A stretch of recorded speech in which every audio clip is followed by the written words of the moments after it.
Man, Nekra Sinclair, man, wow. Like, again, I gotta give her I gotta wipe the tear off for her because this is a truly tragic character in a lot of ways. This is one of those villains where we learn a little bit about them and we get some understanding as to why they are the way they are. This is truly a created villain.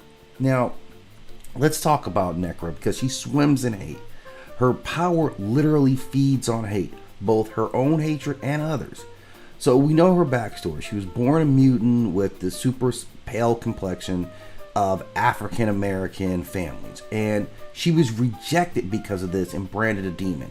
Now this goes deep into some actual mythology and storytellings, but this is a real trauma and rejection, and from childhood she internalized this rejection as proof that the world itself was disease. Again, she was an innocence put through this. So psychologically, she reforms this, what we call a reactive identification, when a person molds their entire personality around the trauma that defined her, right? Her rage and hate isn't random, right? This is like very specific. It's a survival mechanism. In her head, if I hate first, then I can't be hurt again. And we see her projected all the time. And then there's this cult of control, like her eventual role as a priestess and a cult leader. That's not a coincidence. People like her often seek control after lifelong powerlessness. She doesn't just want revenge, she wants order, specifically her order. And the spiritual trappings of her cult serve as this like dual function. They grant her meaning, right, religious delusion as coping, and they project her pain outward. So she gets to weaponize her whole ideology. And she transforms her personal trauma into a shared cause. It's a modern psychology. That's a maladaptive collectivization of trauma. This is turning her wounds literally into a crusade, which she does very successfully. Now, she gets really nutty when you look at her relationship with Eric Williams, aka the Grim Reaper. He's her one attempt at intimacy, and this is the most toxic relationship I've seen in any form of fiction literature. This is like Bond is codependent nihilism. She sees love as a form of possession, not partnership.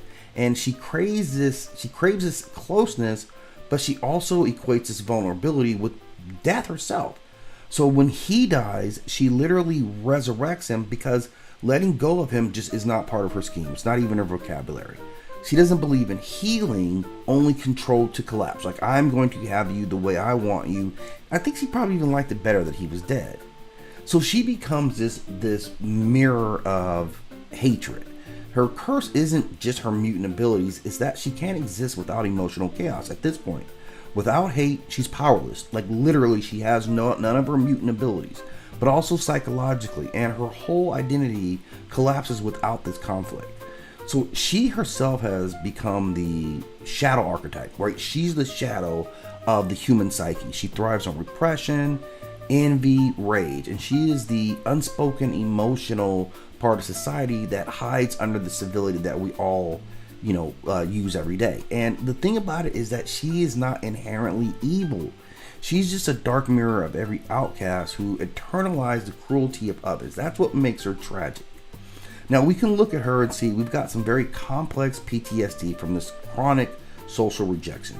This develops into this narcissistic personality disorder, this malignant, subtype of grandiose sense of control, a true lack of any type of empathy, and manipulation on a whole nother level. And she's got some extreme emotional instability. She sees things as very black and white. There's no nuance to her, and she acts very violently at any perceived abandonment. So she's got a lot baking up there. And this is what makes her tragic, is that, again, she was not as a little girl born evil. She was raised by rejection.